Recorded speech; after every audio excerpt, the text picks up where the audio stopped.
کرم ہے، احسان ہے ہم پر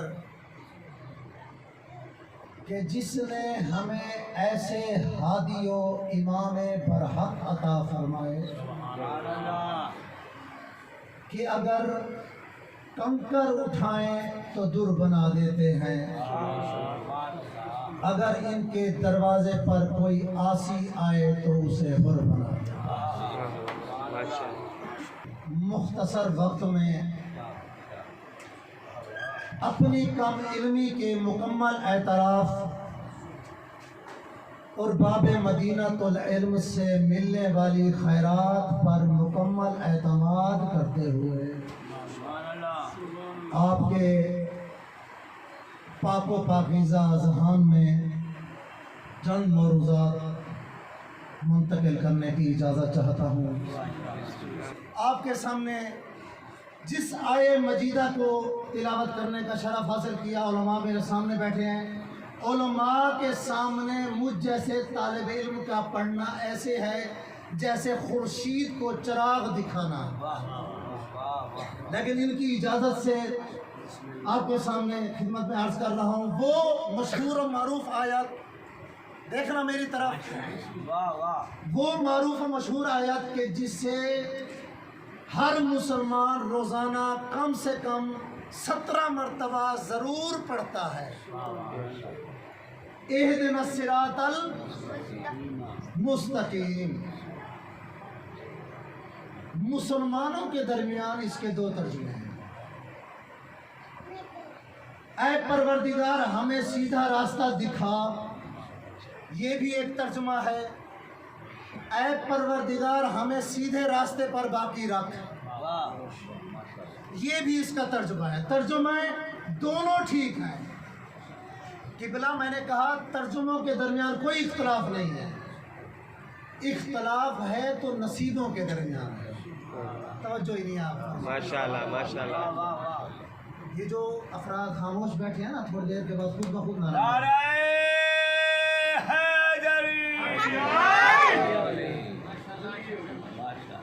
ترجموں کے درمیان اختلاف نہیں ہے، نصیبوں کے درمیان اختلاف ہے۔ اب جو لوگ کہتے ہیں کہ پروردگار ہمیں سیدھا راستہ دکھا، اس کا مطلب انہوں نے ابھی تک صراط مستقیم نہیں دیکھا، جو ہے۔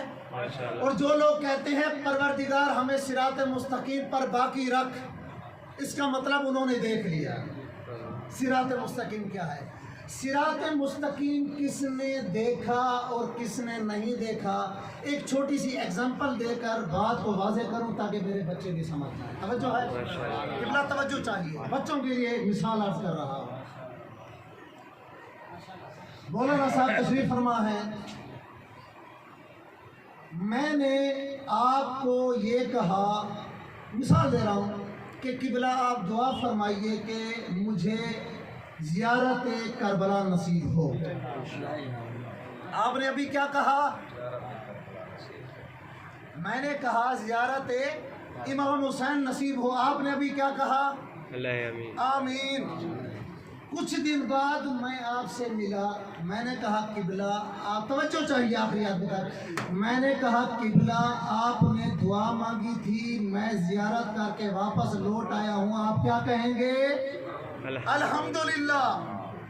اس کا مطلب جب تک، توجہ چاہیے، جب تک کوئی چیز نہیں ملتی تو ہم کہتے ہیں آمین، جب چیز مل جاتی ہے تو ہم کہتے ہیں الحمدللہ۔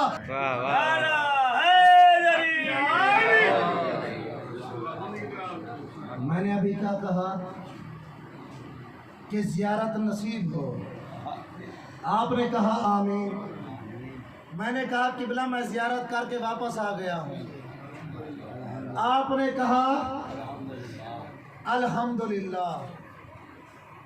اس کا مطلب یہ ہے کہ اگر دیکھنا ہو صراط مستقیم کس کو ملا کس کو نہیں ملا تو پورے عالم میں ہر مسجد میں جھانک کر دیکھ لے کہ جہاں بھی نماز میں الحمد کے بعد آمین کی آواز ہے تو سمجھ جانا انہیں نہیں ملا، جہاں بھی الحمدللہ کی آواز ہے سمجھنا انہیں مل گئے۔